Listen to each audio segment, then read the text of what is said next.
21 of the Army's toughest mountaineers are preparing to climb Everest the hard way. Their aim is to become the first British team ever to climb the notoriously difficult and deadly West Ridge all the way to the top. On this treacherous route, they'll have to battle 150-mile-an-hour winds, freezing temperatures and sheer cliffs of ice, while their bodies self-destruct from the extreme altitude. Of the 2,219 people who've summited Everest, only 19 have ever made it via the West Ridge, and 21 have died trying.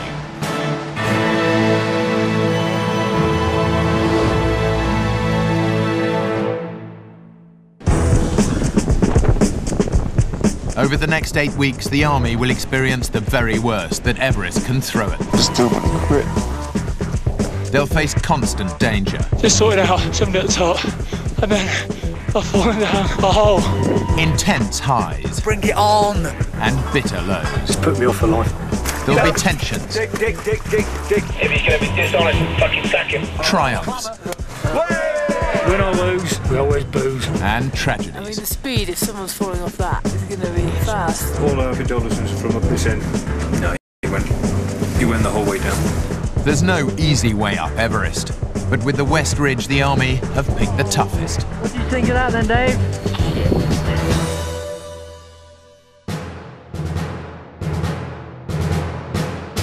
Everest is 8.8 kilometers tall.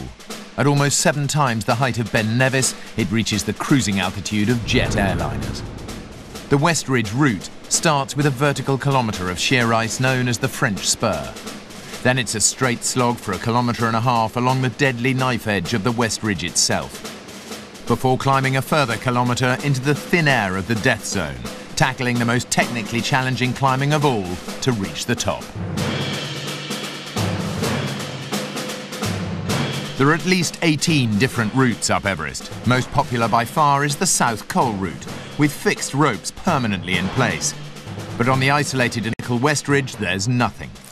Attempted by only the most elite climbers, it demands a siege approach. For 6 weeks, the whole team will work together to fix ropes and establish a series of 5 camps and supply them with food and oxygen.